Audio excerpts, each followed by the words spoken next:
All right, let's get into the four main types of exercise, and then we're going to highlight two of them. We're going to, and for today, and then two of them tomorrow. So the four basic types are endurance exercise, strengthening exercise, balance exercising, and flexibility exercise. Balance exercise also could be referred to as stability exercise. So today we're going to talk about endurance and strengthening. And so endurance exercise, that's your steady state cardio. That's your running, your cycling, your swimming, your dancing, your walking, your just single modality, just doing it at a moderate pace for a long time. That's what we refer to as steady state cardio, or cardio for short. It's an endurance type exercise, and it's really good for us for our cardiovascular health. It keeps our heart nice and healthy. It increases our lung function. It can boost our metabolism, which is the processes by which our bodies turn food into energy, and which is at a cellular level, tons of stuff going on. It's not just digestion. So it will help our bodies work more efficiently and effectively at incorporating the food that we eat, absorbing the nutrients, and building using the amino acids and the fatty acids and the glycogen from the carbohydrates. Okay, it helps our bodies be better at doing what it does. It also enhances our endurance and our stamina, our ability to do an activity for a sustained period of time. And it also reduces our risk of chronic disease, such as heart disease and diabetes. So we want to make sure we're incorporating some form of endurance exercise into our work week 2 to 3 days a week. On average, we want about 150 to 300 minutes per week. So if you break that down, that's about 60 minutes a day. Now, that doesn't mean that you're doing an hour-long run every day. Okay, that cardio, that endurance exercise can be kind of spread out throughout the day.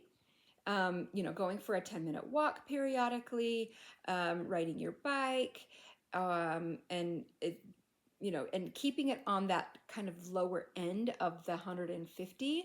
That's 30 minutes a day for 5 days a week. That's fairly easily accomplished.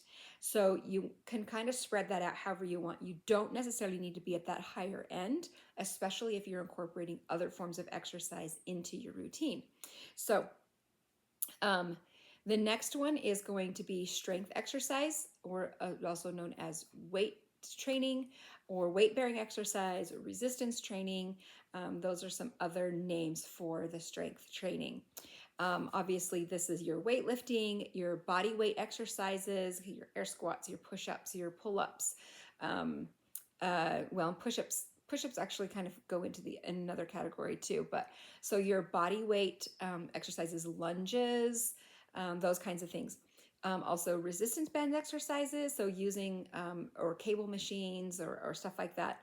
And obviously, anytime you can get under a barbell or dumbbells, particularly barbell with compound lifts, you're going to get the most bang for your buck out of this. So your squats, your deadlifts, your overhead presses, your bench presses, those are going to be the biggest bang for your buck as far as the benefits of weight training and strengthening exercises, because they're going to work the whole body versus your bodybuilding dumbbell isometric or isolated type exercises, your bicep curls, your tricep presses, your dumbbell flies. Those target specific muscle groups, which also has its place.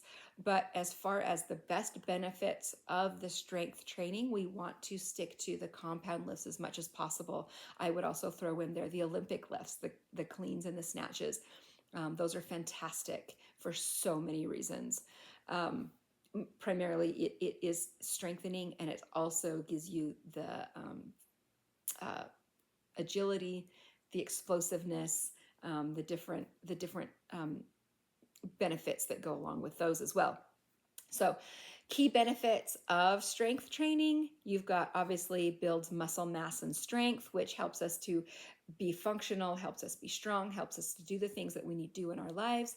It will increase your bone density, even if you're already have a low bone density. That resistance exercise, that weight bearing exercise, will actually help to build stronger bones by increasing the density of your bones, which is going to make you less at risk for fractures and falls. So for us middle-aged men and women, particularly women, we're at a higher risk of osteoporosis. Um, one of the best things you can do for yourself is get under a barbell on a regular basis. 2 to 3 days of barbell work is fantastic, of any variety. It also helps to enhance our metabolism. And I've already talked about the overall physical function. It just helps us be more functional in our lives, especially as we age. So endurance exercise, strength exercise, those are huge. And so obviously you can see how we get a lot of that in our CrossFit workouts.